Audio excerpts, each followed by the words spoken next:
Welcome back, guys, to the Beyond Condition podcast, the voice of bodybuilding. And today's voice would have heard that intro plenty of times. And the topic already people are going to see and think, what is this about? So, you're going to be sharing your 2025 prep season, the prep from hell. So, welcome, Connor. Thank you. Thank you for having me. It's super cool to, of course, connect with you and Lucy. I've been speaking to her for ages, and it's nice, isn't it, in this space when you find that vibe. You know, I talk about this, right? Yeah, exactly. Definitely. Like-minded people. So we did have a question, and I'll read it out initially because I think we're probably going to cover it organically. But of course, I'm wanting to shout out people that send questions because it's super cool when I get this. So Emily Bagshaw, who also is an avid listener, said, "At what moment did you realize everything that happened was too much and to pull prep?" But before we sort of delve into the 2025 season, I'd love to ask you where bodybuilding started for you because you are still in the junior category, aren't you? Yes, yeah. I'm 22 at the moment. So I'm still decently well within the juniors. No, I'd been bodybuilding like seriously since I'd say 18, but probably say it's more realistic to say 17 to be honest. In and out of the gym since I was like 13, 14, within like football and fitness and just wanting to stay healthy. Like I was always like an athletic child. I got introduced to bodybuilding through a friend who's actually now one of my clients, Elliot, who was into the bodybuilding scene in terms of just like following it along. I knew nothing about it. He wanted to, so I grew up in Croydon in London, where King's Gym used to be, like the original King's. And I remember him one weekend saying we used to go to like the leisure centre gym on the weekends and just get an arm pump just because it was fun. And he was like, "We should go check out this gym." I was like, "Yeah, sure, all right." Went along with him, and instantly you're walking into like a completely different vibe, and it's like, whoa. I remember seeing at the time I didn't know who he was, but I remember seeing James Hollingshead in there. Ah, Pretty sure he wasn't pro yet. I think that was the year he turned pro, and he was ginormous. Well, in my eyes at the time, he was ginormous, walking around, fucking hair sticking out his vest, like back was like a rug. I was looking at that's fucking gross. I do not want to look like that. Ugh. And then at the time, I was like, I'm getting slowly into bodybuilding, figure out who it was, who they were, what bodybuilding was all about. And I think I went through like the natural path of like you want to be a fitness model, then you want to be like a men's physique. Then classic came about. I was like, oh, that's me. Yeah, classic, all of that. And then I was like, no, I am not classic. I want to be a bodybuilder. I want to be a freak. So yeah, I'd say around like 17, probably. I think I started working with my first coach at 17 was with Josh Bridgman. okay. Um, and that was for I wanted to do a natural prep, or I wanted to do a natural show. So I think we started in 2018, wanted to do a natural show in 2020, started the prep in the back end of 2019, then we went into lockdown, and then all the shows got cancelled and stuff. So we had I had like a home gym kind of set up at that time as well, which was quite really helpful at the time. So I had like a squat rack, barbell, some plates and stuff. So I made it work, but it just wasn't enough for prep. And then I was just like, "Look, I want to bodybuild." And at this point, I was fully in it. Like, I want to bodybuild. I want to go all the way. Ended up then just making the decision when I was 18 that I wanted to just take the path of enhancement and go that way. And Josh was really good with it. Like, made me get my bloods done, made me do all of this, which is definitely what you should do, especially if you're starting quite early. And I get asked a lot, like, "Oh, do you regret starting so young?" I'd say no, but I don't want to push, like saying, like, "I'll definitely start at 18." No, don't start at 18, but I don't regret starting at 18. I made that decision and I took the risks, and I fully accept that. But yeah, I'd say, yeah, bodybuilding officially started for me around 17, 18 years old. It's yeah, it's funny actually. Where every guest I speak to, it's that every different journey, every different path starts in a different way. And certainly I feel like the undercurrent there of the fascination Mm. of bodybuilding, and I feel like that can get lost sometimes in the space because now, of course, it's so social media driven.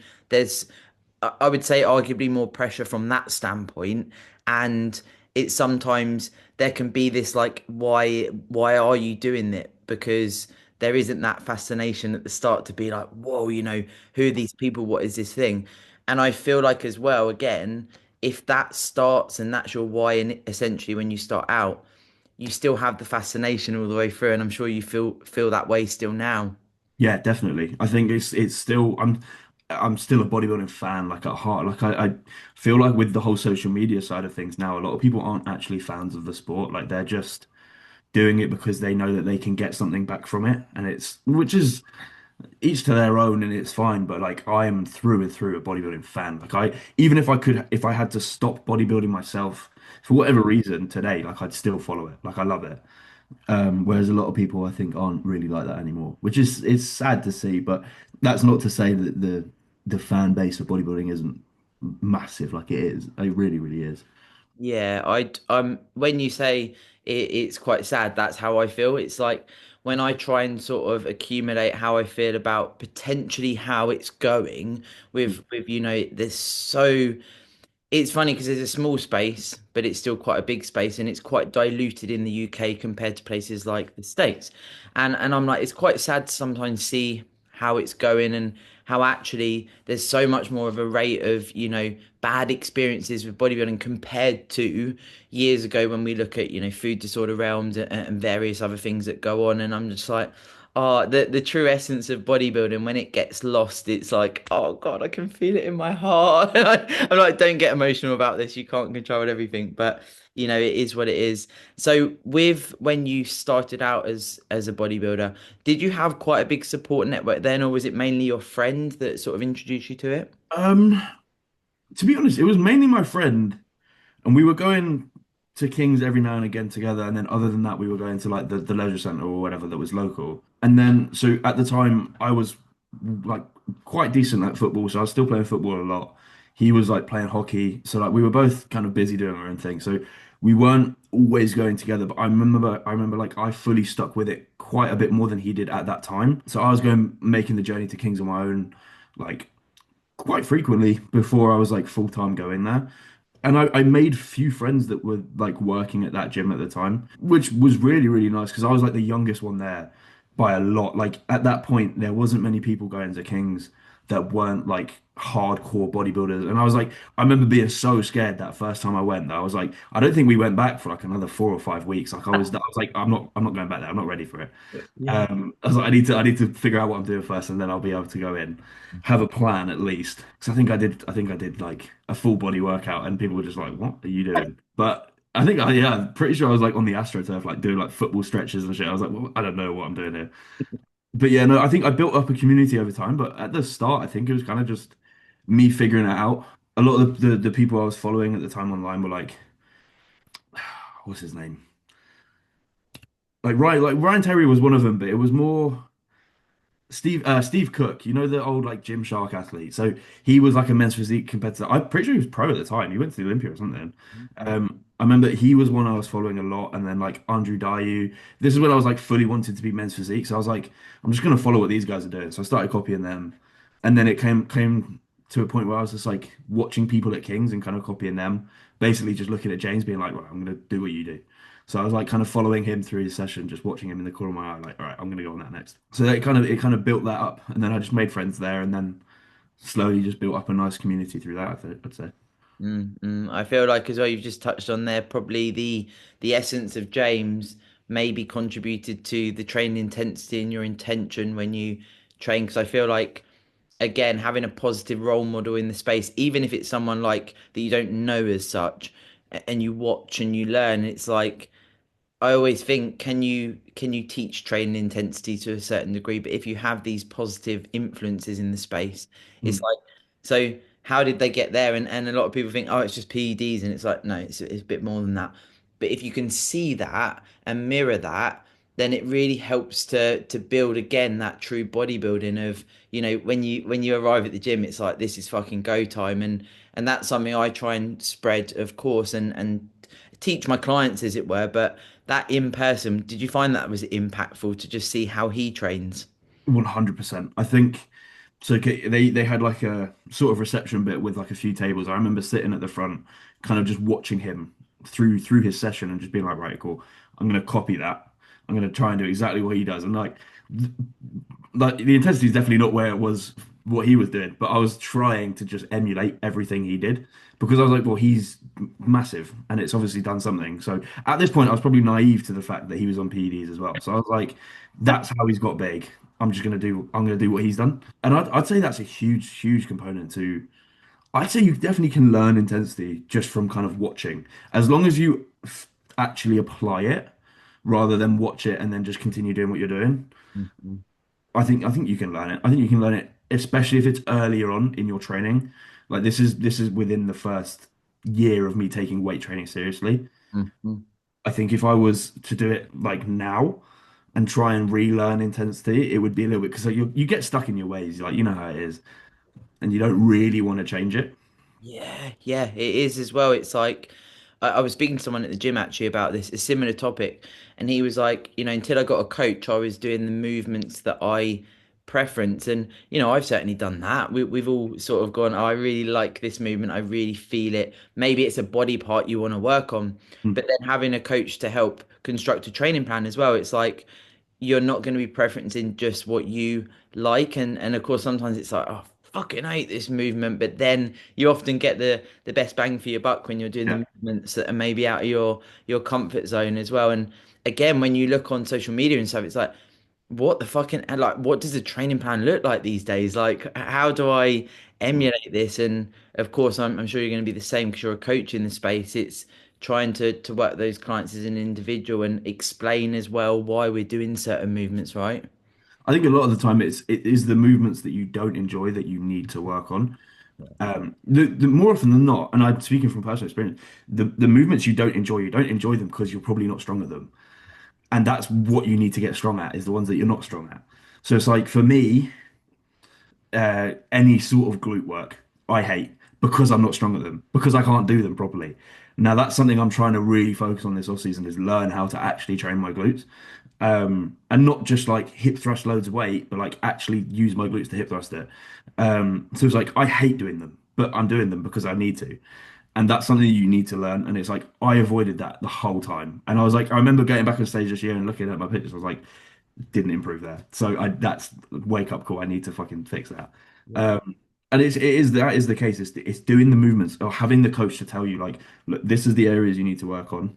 This is how we're going to do it. Can I see your videos of you training? Is there anything I can change in terms of like? There's so much that a video can help with, like intensity, form, accuracy, like everything to do with the movement. Like, is your setup correct? Your intensity could be great, but if you change that setup to the machine a little bit, wow, you could double that movement's like impact so quickly. Yeah, for sure. It's funny you say glutes as well because because obviously I was gonna come and watch you compete at the show Yes. that you Yeah. didn't do, and there was like I came across I think three or four males that had all got feedback that they need to bring up their glutes. Literally, like I'm now training with, do you know Nick Elliott? Yes. So me and him are now training together like full time, and we're both looking at each other like we both need glutes, like we both, and we're there on the fucking hip thrust in the morning at the beginning of our leg session, and I was like Lucy, you got to come show us how to do this because we don't know how to move this properly, and like we're both there like listening, like I just feel hamstring, and then she changed like one thing, we're like, oh there we go, oh cool, all right, sweet. So it's like it is. You just need to be open minded and learn, and like actually listen to the judges because it is whether you want to train glutes or not, it's a fucking body part, and like you got to do it. So yeah, It sort of took me back a bit because I can't recall I've ever been to a show where I've had so many males that I've interacted with that have all said the judges have said glutes and it was like, oh, okay. But also on males from a physique standpoint, not from a perving standpoint, but I'm like a big pair of glutes, it's like that is sick. They've worked for it, right? yeah, because you can see some people get them just from squatting, like, but then like Nick, for example, massive quads. He squats a lot of weight, but doesn't get any glute from it, and he's like, I don't get it because like then there's people who squat loads of weight and get loads of glute from it. So it is how you do the movement, I guess. But no, glutes is something, especially if you're looking for condition, you need to have bigger muscle to get more condition. So it's like it makes sense. Like just get massive glutes. Yeah, just get massive striated glutes. That's the goal. So you started with Josh Bridgman. Are you with Tom still now? Yeah, yeah, yeah. So I've been with Tom since 20. When did I go to Tom? 2022. 2022. And did you have anyone in between the two? No, so I was with Josh for like 4 years. Okay. And then nothing against Josh. I felt me and him we got too friendly, and I just kind of started to not care. I was like, oh, this is a shit check-in. I'll send it anyway. Don't care. He'll be fine. Whereas with Tom, Tom still has that aspect where I'm like a bit scared. So I'm like, don't fucking mess this up. Like Tom will, he needs the best, so I'm going to send him the best. So it's like you need that. You need to be able to put your coach on a pedestal, I think, to kind of get the most out of the relationship. Yeah, it's like there's a level of friendship, as it were, isn't it? Because it's like actually, you do confide in your coach a hell of a lot of the time. So you want to have that trust there, and that Yeah. often associates with a friendship. But then it's like you say, I really like that analogy because I've said it often before. My coach has always been I've always been like I want to please them, I want to do well, and when you say it out loud it's like that's a bit weird, but I don't think it, Yeah. because it's like when you step on stage, as I often reference, it's like you're doing it under their coaching name as well, and I think you should do that with pride. You're a representation of them. So it's like, Yeah. yeah, you definitely need that friendship, but you need to have that level of respect where it's like they are your friend, but they're not, you are still kind of just, you need to respect them to the point where it's like this is their business. Yeah. So you don't want to make, you're not only being making yourself look bad on stage, you make them look bad. So it's like you need to kind of find that really good balance. And I think me and Tom have built that really well. This was our second prep together, so it was like so much better this time around, and it just gets me so much more excited for the next prep because I'm like, I know that we've kind of nailed what we need to nail this time. So figuring out how each other work together works really, really well now. So it's like moving into the next phase is just gets so much more exciting now. I know you will excite him as well because he likes freaks and he likes people that want to be freaks. I Yeah. know from talking to him several every time I meet him in person, he's like the freak, and it really, it ignites something in him. I see it. I'm like, you love it, don't you? It gets so excited. Yeah, yeah. And I actually saw a post which would be quite a cool way to sort of go into how this season went, that he put about you saying you weren't doing the first show. And he said it wasn't, some wild PD protocol. It wasn't those. And again, that sort of shows social media how it's like you've almost got to put that because otherwise everyone's going to go, well, he was using diuretic or whatever it is, and make assumptions. So maybe we could talk a bit about that post as well. Yeah, of course. So he um he actually messaged me. He's like, "Do you mind if I like put something out about it?" And I was like, "Yeah, of course." I was like, "Just make sure it's clear that it's not because anything's gone wrong, like in terms of bodybuilding wise." And he was like, "Yeah, yeah, yeah, that's the reason I want to do it." And I was like, "Yeah, sound." Because obviously at the time, Beyond the Stage were posting quite a lot about people, and they'd just done a post about me a couple days before or something for that show.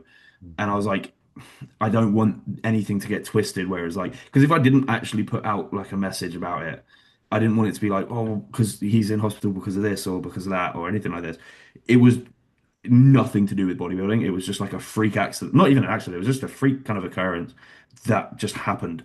And it happened the day before we were supposed to travel down. So I was like, it wasn't a main show for me. So we weren't actually peaking for the show at all. It was just kind of show up, tick the box, and then we were going to have 5 weeks to go to then Sweden. And I remember it was like, yeah, the day before we were supposed to travel down, and I was like, Liz, I need to go to A&E. Like, this is not good. What's happening? So we went to A&E. We were in A&E for like, I think I was there for fucking like 12, 13 hours, which was long, very, very long. And I remember calling Tom and I was like, mate, there's no way we can do this show. Like, I got back to the house at about 4 or 5 a.m. after basically staying in the hospital overnight, but not even overnight. We were just in the waiting room. So I was like, look, we're meant to travel down in a couple hours. I can't. Like, there's no way. He was like, okay. So we actually applied for a medical exemption because of how close it was to registration and stuff like that. And I paid for everything, obviously. So Two Bros originally were like, should be fine. Said we'll email this over to the IFBB. Didn't hear anything back for a while. So I was like, let me follow up again. And they were like, here's the email. If you send it over, they might get back to you. I was like, they might. Okay, I'll try. Send an email, and I was like, there's no way I'm going to get a fucking response from the IFBB. They don't care. So then I spoke to, I knew that we had Scotland coming up, and that was like the last regional that would have been available before Sweden. So I was like, it's doable. It's not ideal because it's fucking quite far away, but it's doable. So I actually messaged Two Bros and they were kind enough to move my registration fee from the first show to that show. So I didn't actually have to pay any extra, which I was worried about. That was the main thing I was stressed about. I was like, I don't have to pay another registration fee, another tan, another everything. Like they just moved it all over. So I was like, sweet, cool. That sound, just get the Airbnb and we're all sorted. So then we just moved that over to Scotland. But the whole week of post what was that first show called? Is it the Condition Cup? The whole week post that show, I had everyone messaging me, "Where were you? What happened? What happened? What happened?" And then I was just explaining it, and everything kind of just calmed down a bit. And then leading into that Scotland show, everything kind of got more exciting because of the gap closed between the Scotland and the Sweden. It was more of like a realistic stage look for me in Scotland. So I was like, instead of having that gap, which would have been 5 weeks to 2 weeks, I was like, right, so we could actually bring a decent look to stage, which is going to be more exciting. So that's how that sort of season panned out at the start, and then it kind of just went all fucking weird after that. You sometimes think, is the universe trying to tell me something here when you get these like consecutive. Oh my God. Like that the first one I was upset because I was like I really wanted to do that show at the start because I was like I had a few friends doing it like Ben Diesel who obviously won the overall, he was doing it, and I was like I really want to do the show because like they're there. We planned it all because it was in Essex and Lucy's dad lives in Essex, so we were like we'll stay there. Like it was all planned out. It would have been really really nice, a good weekend. It should have been a less stressful weekend because we weren't peaking for it. It would have been relaxed, and Tom would have been there because he had Sean doing the show as well. So I was like, it will be really cool, perfect. And then we get hit with that. So that was like, all right, okay, bump in the road is what it is. At that point, when I was sat in hospital, I was thinking like, I'm just gonna put it. I was like, prep's like finished. I'm just gonna leave it here. Like I'm not. I was in that headspace where like I didn't know what was going on fully. So I was like, prep's finished. Like, there's no way I'm prioritizing prep over health. And then when we kind of got the green light, I was like, okay. Spoke to Tom. He was like, look, we've got a while. Let's do a diet break for a week. Kind of get some more food in you, get some life in you. You'll be fine. After a week, I was like, sound, we're all good. We'll go. And then we made the decision for Scotland. Dieted down to Scotland. Look, got really exciting. Really, really cool. Went to Scotland. It was a really good show, really good weekend. Had friends up there like Tommy and a few other people that I knew who were doing the show. The venue was awesome, really well run show. And then yeah, it was a great weekend overall. Like the look I was really happy with. So obviously I won the juniors, which was just me, which was yeah.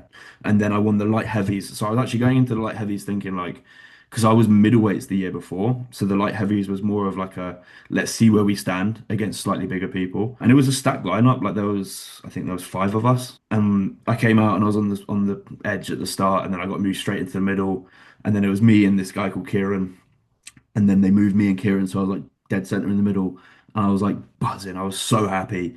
Backstage, I had like Ian coming up to me. He was like, "Mate, this is a really good look." I was buzzing. I didn't even know what to say. I was like, "Don't cry, don't cry. Just Yeah. see the show out. Don't cry." I was like, "Fuck." All right. Finished the show, won the thing, and then I came did the overall. Chris, I forgot his last name, but Chris won the overall. Very, very good bodybuilder, massive freak, awesome. Ian then came backstage again to me and was like, "Mate, you came second in that. Like, you were 1 point off Chris." I was like, "Oh, fucking hell!" I was like, "Wow, okay, cool." He was like, "This is like he couldn't give enough like compliments to me." So I was like, "This is awesome." So I was absolutely buzzing. Great weekend. First time or second time doing it overall, came second, very close call. Enjoyed it. Went out for some nice food, had a great time, and then shit hit the fan big time. So we were driving back home the next morning, about a 5 hour drive. So that was long already. We get home and I'm grabbing stuff out of the boot. Lucy goes to the front door to open it, and we can hear like an alarm going off, but we didn't know it was from us. So we were just like, "Oh, someone's alarm's going off. What a shit day." We open the door and it's like, "Fuck, that's our alarm." Fucking water everywhere, right? The whole kitchen is like flooded. There's like boxes on the floor, protein tubs like floating around the fucking kitchen. And then you look slightly, so as you walk in the front door to the right, there's like the doorway to our living room, and the whole ceiling had come down. So it's like basically a mains pipe from our upstairs bathroom leaked to no fault of our own. Nothing was like left on. It just happened. It leaked while we were away, and it must have been going off for about anywhere from 1 day to 2 days, leaking hot water, and it was like hot water. So it like seeped through the floor. The whole ceiling came down. All of our stuff downstairs was ruined because obviously the ceiling crushed it all. So like TV, everything basically we owned was downstairs. And then because it was upstairs, our bedrooms, our what's it called, ensuite bathroom in our bedroom.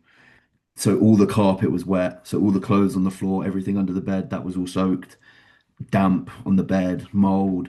It was like a sauna when we got into the house because it was hot and it was still going, like it was still leaking when we got there. So it was like hot water everywhere. And it was, yeah, nightmare. So we were like, I remember I was bringing stuff out the car. Lucy looked at me. She just looked at me with her eyes open. And she was just like silent, and I was like, "What?" And I like looked in. And I was like, "Oh my God." So we didn't know what to do. So we just called our landlord straight away, and we just like explained the situation. She was like, "We'll be there in 20." I was like, "Okay." And they were like, "Yeah, this is uninhabitable. Like we need to get you out. Like you can't live here, obviously." So we were like, "Fuck, okay." So I called Tom, and I was like, yeah, so this has happened. I was like, don't really know what to do. He was like, okay, try figure this out now. If you need anything, just call me. I was like, okay. And it's nice. Obviously, you're getting everyone saying like, oh, if you need anything, just let me know. And I'm like, you actually can't do anything, but I appreciate the message. So I was just like, right, okay. So there was a travel lodge around the corner. So we're like, right, we'll stay there for a few days, try figure it out. We've got insurance. Well, at the time, we were like, right, we've got insurance. We'll be fine. We'll figure this out. We were in the travel lodge. We figured out we didn't have insurance. So all of our stuff was just gone. I'd say 90% of what we owned is just gone. Luckily, what we work on, so what I'm using now, like the Mac, was in the room that didn't get affected. So that's fine. Thank fuck. Like mine and Lucy's were completely fine. But like, I'd say 99% of Lucy's clothes are all gone. So she had to basically has to get a whole new wardrobe. Our bed, our sofa, our TV, our fucking like little treadmill that we just bought, fucking everything. Like everything was gone. And we were just like, right, okay, so we don't have insurance, so we're not gonna get any fucking money for it. Luckily, our dog was at like a dog sitter, so he was fine. And she was kind enough to like, she was just like, I'll keep him until you figure this out. And we were like, yeah, sweet. We ended up being in this travel lodge for I think it was 9 days. It might have been 10. It was 9 or 10 days. So we were there for a fucking long time. And this whole time I was sticking to my plan. I was like, I've got like a mini fridge up here, which is for growth hormone. Love it. Like I was like, this still works. So I'm going to take this. We took this and we took the microwave from the kitchen and we took that and we took it to the travel lodge. And we went and bought like pre-cooked chicken. We grabbed our cream of rice, our whey and stuff like this. And we were making our food in the travel lodge. And I was like, ah, we could prep through this. Like, this is easy. This is easy. It's sound. No problem. Because I was 2 weeks out from Sweden at this point. So I was like, right, 2 weeks. We need to find a house to live in. And as we were getting closer and closer to the show, I was like, fucking hell, like we haven't found anywhere yet. I don't really know what to do. So I actually called James because me and James are really, really close and have been for a while now, which is really nice. But he obviously had a season where he kind of pulled out of prep recently from like he had a couple more shows planned and then decided to take a step back because he had a lot going on with obviously his partner being pregnant. He's got stuff going on at home, wasn't happy with how the physique was looking, etc. So I called him and I was like, "What do you?" I explained the whole thing. I was like, "What do you think?" He was like, "It's a very similar situation to him to what he was going through," and he was like, "I'd say pull back because if I was to try and do Sweden, it would be a look that I wasn't happy with, and I think that would piss me off even more." So he was like, you can always go back and do it next year, or you can do it the year after. You can do it whenever. So he's like, pull back if you think that you can do the PCA Universe, which was the next show that I had planned. He was like, then try and do that one. If not, off season, make improvements, come back next year. I was like, cool. That cleared my head a lot because I was like, coming from someone like James, I was like, sweet. It's a little bit more like normal for me to think like this might not happen. Because at the time I was like trying to convince myself. I was like, this is normal. Like I can prep through this. Anyone would prep through this. And I was like, fuck. And then it hit me. And I was like, what am I doing? I was like, I have my whole if what felt like my whole life was just collapsing at my feet. And I was like, right, I'm prioritizing bodybuilding over this. I was like, I need to figure out somewhere to live. So I told Tom, he was like, okay, Sweden's off the cards. He was like, have a day off plan or like a day to relax, eat what you want, go out for a meal with Lucy, try and de-stress and then clear your head, and then we'll figure out where to go from there. If we can do the universe, and let's do the universe. And I was like, cool, sweet. So my mind was then sort of set on the universe, which was, I think, It's gone. yeah, yeah, but at that time it was like 15 days away. Okay. So I was like, okay, I can do 15 days. Like 15 days is fine. And then what was it? Like I de-stressed a little bit, but then I was still like, there's still so much to sort out. We found a house, and then obviously they take ages to sort their shit out with like paperwork and stuff. So we're still in this travel lodge paying, I think it was like 70 to 80 pounds a night to live in this fucking shithole.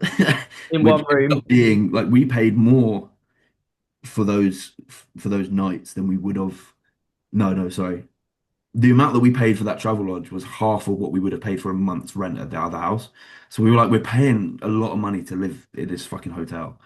So we're losing money. We're barely making money because we were working off like hotspot with like check-ins and stuff. So clients were like really understanding at the point where we were like, we're doing our best right now. Um, and I was getting like these waves of motivation for the show. I was like, for 10 minutes, I was like, PCA Universe.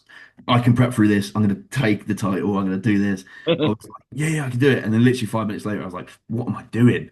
I was like, fucking hell. I'm hungry. I'm stressed. I need to eat. I didn't know what to do. So I just called Tom. I called Tom again. I was like, man, I'm so sorry. I don't think I can do it. I really think I just need to put life first at the moment. And he was like, dude, I completely understand. He was really understanding. He was like, I could be a dick and tell you to do the prep and like man up. And he was like, because it would make me look good as a coach, as like for a business. And he was like, but I'm like, I'd rather you just make make yourself be in a better position and like fix everything around you. I was like, cool. So he was really, really understanding. He was like, right, let's just focus on getting you a new house and whatnot, and then we'll basically go into an off season, which is now look to do next year. So at the time we were like viewing these houses. We found one which was quite local. We kind of stressed them. We were like, look, we're pretty much homeless. Like we need a house like within a few days, and they were like, okay. And at the time, there was still like it wasn't cleaned or anything because they just redone it. So there was like dust and like builders mess everywhere. And we were like, "We'll take it like this. We'll clean it. It's fine." And they were like, "No." I was like, "No, we will. We will. I promise you, we will." So they were pretty good with like they sped it up a little bit for us. So then we managed to get here. We got this house, but we're still like trying to pay off everything from the other house that was ruined that we didn't have insurance for and stuff like that. So it's just like if at that point when I look back because obviously the universe just happened when I was watching the universe clips on the PCA Instagram yesterday I was like because there was only two juniors that did it I was like if I prepped through all of that to then show up and be like in the smallest lineup ever it would have really fucking annoyed me because I was like the standard was decent like the juniors were good at that show but I was like I would have been so fucking annoyed, like if it was just me or like me and two other people. So I'm happy. I'm very very happy with the decision I made to kind of pull back from prep then. But it wasn't an easy decision because like my mind was kind of making me fight against making that decision because I kind of felt like I don't want to say like pressure because it was more of like a pressure I was putting on myself because I was like, oh, people, what are people going to think? Like I pulled out the first show, then I'm going to put out a prep. And it's like, fuck, I don't want to do that. And it's like, I planned for 4 shows this year and I only did one. So it's like I really, really wanted to finish the season how I saw it happening in my head. So that whole time when we were in the travel lodge, I was like every night I was just like, I don't know what to do. Like I really don't know what to do. And Lucy Blesser was really, really good with kind of just like she was like anything you choose to do, I'll support you. Like if you choose to prep, you can prep. If you don't want to prep, that's fine. But like yeah, it just I'm happy. I'm very happy with the decision I made. But it's still fucking annoying me that it's like that's happened. But it's just one of those things. Like no one's fault. No one had control over it. Mm. Just got to use it for motivation for next prep, I guess. But I'm Yeah. hoping that doesn't happen again. It's I feel like there's elements of like you've done a whole prep and you're also at condition, right? So it's like, if this was 8 weeks into a prep or something, you can Yeah, be more rational in your mind. yeah. And of course, the physiological adaptations and on top of that, psychological adaptations that happen in a preparation, you know, Mm. it is quite hard to be clear of mind all the time. So when you have the people like phoning James speaking to Tom, it really does help because you need someone rational. Genuinely, genuinely, my head was doing backflips that whole time. I was like, it was genuinely just waves of motivation because like every fucking 5 minutes I was changing my mind, like if I wanted to do it or not. Because I was like, I can do it, I can do it. And then I was like, no, I can't. I'm so hungry. What am I doing? I was just sat in this hotel, like I don't know what to do.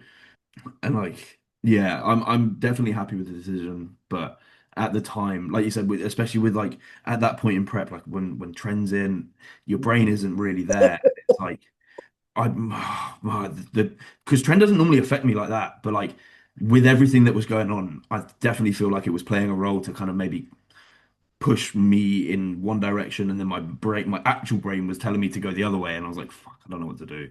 Yeah, So that was a massive, massive head fuck. But because a lot of people when they obviously I did a 4 hour episode about the trend tails and there's 11 yes, yeah, yeah, out there, experience with it. It's actually one of the most downloaded episodes because everyone wants to know about trend, everyone, but yeah, I certainly find that it's like until I mean I've seen people on it and I can see it for that point of view, but it's quite hard to explain how it feels, isn't it, when there's yeah. psychological occurring, as it were. Yeah, like for me, I think what I figured out is from previous uses. I don't normally get mental sort of effects from it until it's been in for a certain amount of time. So not the prep just that's just happened, but the prep before, so 2023. We had it in for the last, I think it was 5 weeks of prep, and it was completely fine. But then we kept it in for the rebound, which was like 3 weeks after that, and that's when it was like playing on my head a little bit, and I was like, right, we need to take this out now because like I can definitely feel like I was having nightmares. I never have nightmares. I was having nightmares that Lucy was like cheating on me, and then I'd wake up and I was like in a bad mood with Lucy for like a week, and she's like, "What have I done?" I was like, "I don't want to talk to you." I was like, "This is fucked." So I need to take this out, and I don't. It wasn't in for long because we weren't towards like the backpack end of prep, but it had only recently gone in at a small dose. But I think with everything that's happening out on the external, it maybe played a role. I don't know, but I think it definitely made everything feel worse than it did, or than it should have. Yeah, yeah, for sure. You also mentioned as well, and some of the listeners might not know when we talk about not really peaking for a show, and it's something that, we obviously know what we're talking about there, but I feel like expanding on that could be quite good because actually, and me and Mana spoke about this in one of our mini prep episodes where some people don't really require so much of a peak outside of like you've obviously done it because it was a warm-up show, so that's a different kettle of fish, as it were. But we're often again led to believe, and even in the female space now, you see people having like the burger and chips and all the different things. It's like, wow, Yeah. I'm gonna get all of this food when I peak. And I remember my first peak, I was like, oh, and other athletes in the team, as it were, that I was as part of the, they're eating and stuff, and I didn't get much of a peak, and I was like, have I done something wrong here? So maybe you can expand on it from your point of view, from a warm-up show, and actually not needing to peak as hard as such. Yeah, yeah. So going into that first planned show, which I didn't end up doing, that was essentially so for anyone who doesn't know, when you're doing a pro qualifier, you need to do a regional beforehand. So it's like a tick box kind of thing. As a UK athlete, especially if you're doing one abroad, you need to do one in your own country first. So my thought process was, let's pick a show that's far away from that show, from Sweden. So I knew that there was a 5 week gap between the two. So it's like, it's the first show of the season, it's from the UK, it's a tick box show. I've got friends doing it, so it'll be fun. I'll show up, and you don't even need to win, you don't need to place, you just need to be there. So I Funny, was isn't like, I'll it? show up, I'll tick the box, I'll put my tan on, I'll do some spins on stage, and then we'll go. Easy. Obviously, it didn't end up like that, but that was the plan, right? That was the plan. So we didn't need to waste any time. One, we probably weren't even lean enough to peak. Um, but you don't need to because you want to kind of save that for the shows where it counts. Love You don't that. need to peak. Even to be honest, even if I was doing a show that was like 3 weeks before or 2 weeks before, if you really, really want to nail it for that pro qualifier, you don't need to go fully into a peak week or like fully into a like proper peak. No need for diuretics, no need for any of this stuff. Because like if it's going to affect the look on the most important stage, what's the point? Like So I'm what? so glad you said this. It's the case. Like I think me and Tom learned that on my first season with Tom like in 2023. I did the what show was it? The TBF takedown. So Michael Fox's show, and we were like, oh, it's a warm up show. It's a warm up show, and it was our first time prepping, me and Tom, and we got really fucking lean for it. And I was that deep into prep that I just didn't know, and he obviously one, it's through pictures, so he may not have seen it, but it was also our first time prepping, so he also may not have like realized that was like I was fucking peeled. And I remember after the show, he saw the pictures. He was like, "Fuck, mate, you were skinned." I was like, "Yeah." Yeah, I was like pretty lean. And then from there, it got harder to peak for the other shows because they were all like back, not back to back. I think there was like a week in between each. And the look got worse and worse every time. And we were like, "Fuck, what is happening?" And it's because we got too lean too early. That show was again a kind of tick box show. It was the first show of the season for me. It was like I need to do this to qualify for the British, and then it just went downhill from there. So we learned from that, but that's a massive, massive thing that you kind of see, especially first timers, because it's like it was their first time. So you know you don't need to peak for every show. Peak for the ones that count. Love that. I'm so fucking glad I asked that question because, again, it's like, this is the thing with the podcast when I have guests and there's messages that keep occurring and this message has come through, across the years of doing it.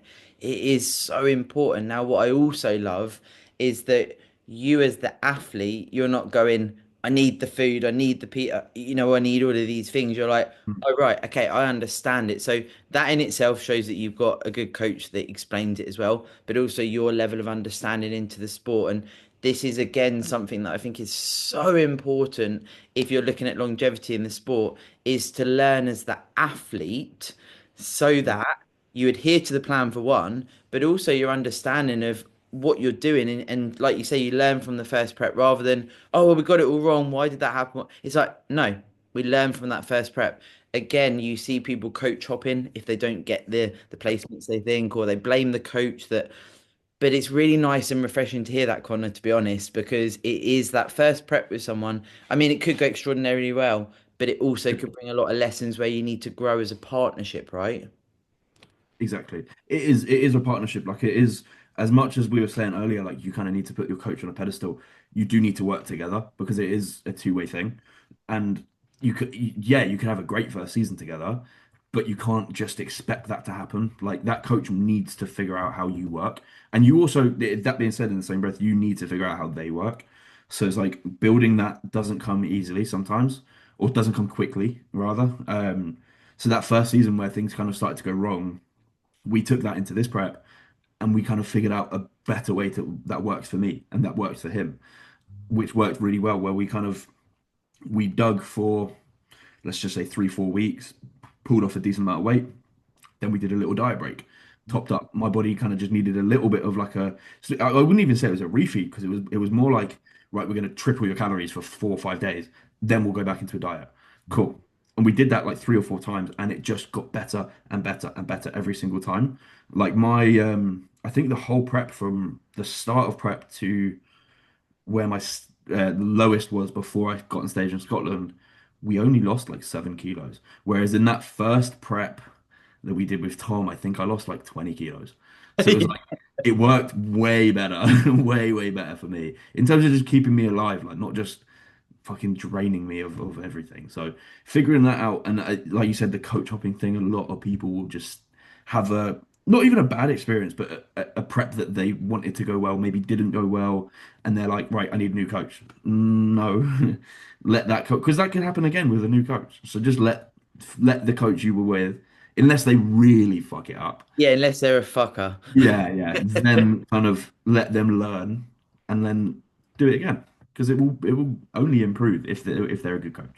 Yeah, for sure. I love that because yeah, like you say, there's absolutely room to move coach if you've had a bad experience, but a bad experience being based on, placings when actually the coach Yeah. is learning your body and maybe the communication could get better, etc. It's like I really like that as a message because of course, as you've outlined there, the coach gets the chance to learn your body, you get to learn them, and then Mm. it's only really going to get better from a standpoint as well of when you sit back with the coach and you say, this is what the judges have said, and your coach says what their thoughts are, you then go, okay, so what do we do to attack the off season? Now with off season in itself, maybe more females, but males as well.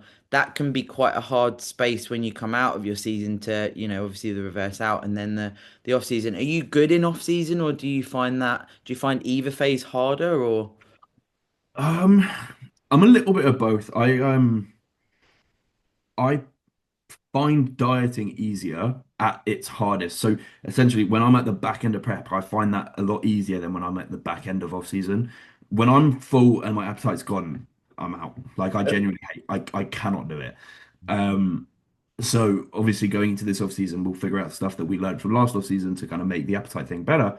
But either end of the spectrum, I prefer dieting. One, the suffering, if you will, you can look in the mirror and see improvements.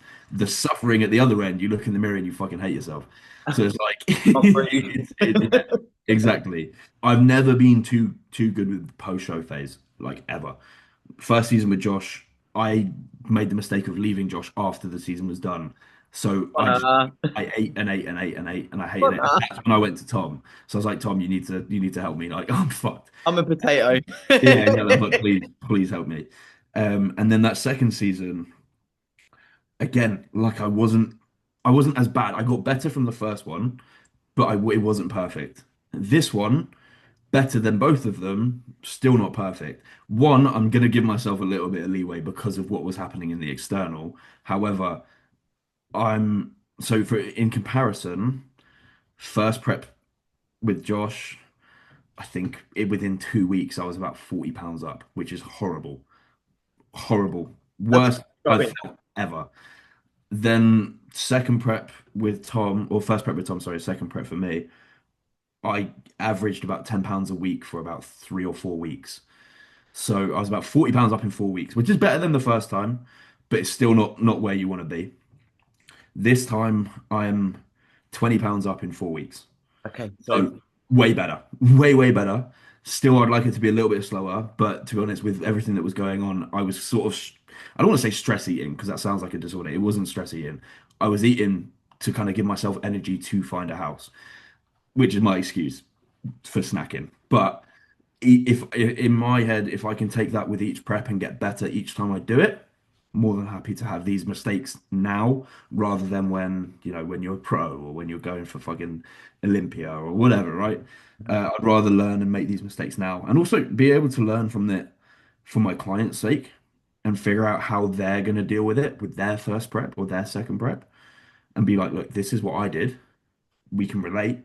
This is what we're going to do together. This is how we're going to get through this and make it easier for you because gaining that 40 pounds in 2 weeks was not fun. Like that, I couldn't walk. Like my legs were like, like the lines that my socks would leave in my ankles were like a 6 inch fucking gap. Like it was horrible. So yeah, that post show period, I always say to my clients like that post show period is arguably harder than the whole prep. If you don't deal with it properly, it is very difficult. But if you do deal with it properly, it's probably going to be the best you will look. yeah, So to fill out in the recomp, like, oh yeah.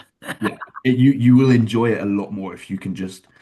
It's almost like continuing your prep for a couple weeks after, just with an extra little bit of food here and there, taking it slowly rather than just going like off season. Cool, let's eat. Yeah, I feel like as well, like you say, having snacks and stuff. The thing is, it's enjoyable to have nice tasting food, right? So it's like, we are human as well, and maybe you go for a meal with family or friends and stuff like this, and create memories, and it can happen so quick. And Mm. I feel like we've all had to do the shit that happens after a show to learn from it. And also, like you say, the discomfort that comes from it, where you just go, fucking hell, 2 weeks, 4 weeks ago, I was in the best condition of my life, or how Mhm. can I frame that. And what's difficult is, I feel like I see this a lot in this space where, there's this continuum of then just continuing to gain. And actually, sometimes, and I'm not the only coach that does this, sometimes there's got to be a period of putting back a touch if it hasn't gone the right way.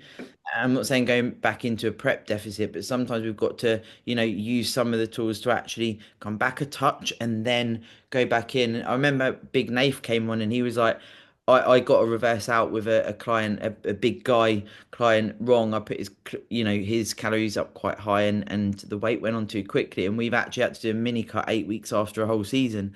So again, it's learning as the athlete, but also as the coach, because it's quite difficult. And the hunger hormones, the personalized stuff, you don't know what to do at times, do you? And you can't really see it happening as Yeah. such. Especially as like a first timer, that is almost like the hungriest you'll probably ever feel. Like it is like uncomfortable hunger, to the point where you kind of start to question. It's like, is this ever going to go away? Like you're almost hungry for like 3 to 4 weeks, and it's like, and it's not just hunger. It's like I'm going to eat until I'm sick kind of hunger. It's horrible. So trying to figure that out and learn that for the first time is important. But like you said, like making those mistakes is important as well. Like you do need to kind of learn from those mistakes as a coach and as an athlete. Um, and then once you figure out how to do it, like you're just gonna get better. Like you're gonna set yourself up for the best off season possible if you have a successful reverse. And I think once that sort of mindset switches and you've done multiple preps, you've done multiple off seasons, you've done multiple like post shows, it just gets easier because you do figure out like the food isn't going anywhere. It's always going to be there.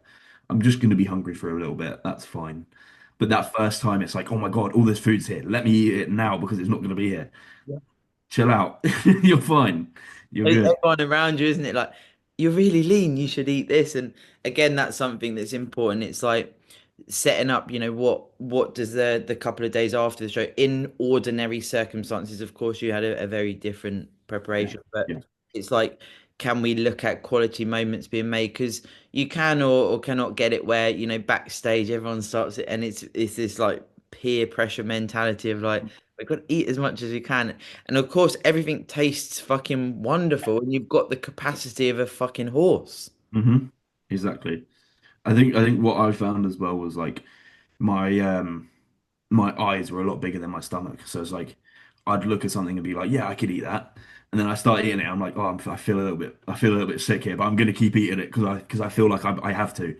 And it's like that's when it's like, right, you need to slow down a little bit. And mentally, it's horrible because like you said, you see yourself as such like a good condition, possibly the best you've ever looked, right? And you see yourself, and within a couple of weeks, you're looking in the mirror and you're like, what happened? Like it's all gone. That was not fun after that first prep. I remember that I was like, Jesus Christ, that's not good. That's when I reached out to Tom. I was like, yeah, I need help, mate. SOS flag is Yeah, quite good at. Do you communicate with Lucy like with the post show and that type of stuff? Do you two speak about these things in your partnership? yeah. I mean, so in 2023, we were prepping at the same time, and her prep went on longer than mine. So if anything, that should have helped me deal with my post show better. But Mm. because she was like going to work and uni at the time, I was like at home, so I was like, oh, I'm gonna eat while she's not here because I don't want her to feel bad. And then when she came home, I'd be like on plan. Chicken and rice. Yeah, exactly. But this time, I mean, take away everything that happened. We're really good with like communication and stuff. So being able to tell each other like, look, calm down, like slow down a little bit, or fucking hell, like chill out, like you can eat, like you're fine. Is really really helpful. I think having someone in the same sort of space, partner wise, in terms of like bodybuilding, even someone that just understands it, like maybe they're not a bodybuilder themselves, Mhm. is really really useful. Having someone around you to kind of just show you the way when your brain isn't right, it's very very useful. Because you proposed to her this year, didn't you? I did back end of last like on New no was it New Year's Eve? The night before New Year's Eve. Mm. Um, yeah, in Amsterdam. How did that feel? fucking shitting myself. That Oh, was like the scariest moment of my life. oh, this is so cute. No, genuinely. Do you know what was actually scarier? Was asking her dad. That scared me way more because I actually planned on asking him a long time before, but I never managed to get a chance with him where she wasn't around. And I didn't want to make it obvious. So I was like, I was stressing as we got closer and closer to Amsterdam. I was like, I haven't actually asked him yet. So I was like, I'm fucking shitting myself. So I actually ended up having to call him when we were in Amsterdam. And I was like, we just got there, and he kind of answered as if like something was wrong. So I was like, no, no, it's fine. And like I kind of asked him, and once that bit was over, I was like, okay, breathe. And then when it got to the moment I was about to do it, I was like, oh shit, I'm just shitting myself. But no, it was all good. It was really, really good. It was it worked. It went to plan, which was nice. And have you decided like when you would get married or you just wanted to do that bit before? We haven't actually, well, not fully. We do want to wait like a little bit, just so that it's like we don't want to rush it, and we want like a proper wedding. So like we Oh, don't want to rush it. you're like love young. I'd say a couple years. I love it. And Yeah. then so you're gonna prep. Did I see on Lucy's story you're gonna prep together for shows next year? Is that Yeah, yeah. So that's sort of the rough plan for it now is to take now onwards as off season, then shoot for shows sort of middle of next season potentially. Obviously, it kind of all depends when the calendar comes out, but aim for those like middle of season shows next year, I think. yeah? And your focus is the IFBB Pro card? Yeah, I think after everything that's happened this year, it's like I'm going full force for just full sending it with that. I think, well, I mean, I added 22 pounds on stage weight in one season. So it's like if I can add another fucking 10 pounds to that and be a legit heavyweight rather than light heavyweight, I think that would be really, really cool. I think potentially we'd look at like an amateur Olympia in like Alicante or something. Um, Potentially, I think I'm sort of set in stone on doing one of those, but we'll see how it all goes. But yeah, I'm just full force on IFBB now. I think PCA is great, but it's like after everything that's happened this year, I'm like, I want this. That's the goal now, for sure. It's the creme de la creme, as it were, isn't it? Indeed, indeed. It's funny with actually scale weight with PD use as well because it can absolutely sway the scale weight so Mm, much more than, of course, the natural realms. And that in itself, it's wild sometimes where you think you can be a similar condition, but you could weigh so much, obviously you're gaining muscle as well, yeah, but even the PEDs being in place, that can be a bit of a mind walk, can't it, in a prep? definitely. Like when I said earlier, so obviously I only lost like 7 kilos this whole prep. A lot of the time I was looking at my check-ins and I was showing Lucy, I was like, I'm weighing. Like, why am I so much heavier this time? She was like, well, you're bigger. I was like, yeah, but like, at this point, I wasn't like lean enough yet to see it. I was like, I'm not. I was like, I'm just fat. I was like, why am I so much heavier? Like, it's not moving like it did last time. Um, but then when we got close to the shows, I was like, fucking hell. And even like, it was more after the shows when I look back and I could actually see stage pictures next to each other. I was like, that's pretty decent. Like, to add 20 pounds, 20, I think it was 22 pounds or something onto stage weight in with one off season. I was pretty fucking buzzing with that. Yeah. How long was the off season? Took 1 year, so 1 year off. I'm pretty sure it was like close to exactly a year between the shows, maybe just under. But I was yeah to add that much in that time. I think do it again, but maybe with a shorter off season. Add another 5, 10, 15 pounds if I can, and then just fucking full send it next year. And prep together as well, which Yeah, we actually really enjoyed doing it together last time. I think it made it easier to be honest. Like prepping on my own this time around wasn't hard. Like it wasn't difficult at all. But I think doing it at the same time made everything so much easier. Like we were in like a good rhythm of like in the bubble. cooking. Yeah, exactly. Like you're cooking your meals together, like prepping food for each other. One does cardio, one does steps, switch. Like the routine worked perfectly. So doing it together, and also just like we did the same shows that season as well. So we did PCA Yorkshire together. Like that was fun. Like the whole show day experience was more enjoyable. So I think it's definitely something we want to do again. Yeah, I love that. I love that. Now, before we wrap up, is it if you were to give one bit of advice to someone getting into bodybuilding, is there anything that springs out? Obviously, we've spoken about some things here already, but is there anything that springs out to sort of help any of the listeners that are like, "Oh, I don't know if I want to compete," because I have, of course, non-competitors listening. course. Um, it sounds. Yeah, I always feel a little bit weird saying it because as much as like we post on social media, you kind of need to ignore social media and find people who are really in bodybuilding, not just social media bodybuilding. Because there's a difference, because that's who you're going to learn the most from, in my opinion. I think learning from experience rather than from the science based, and that's not me hating on the science thing, because I think it has its place, but I think experience has its place as well.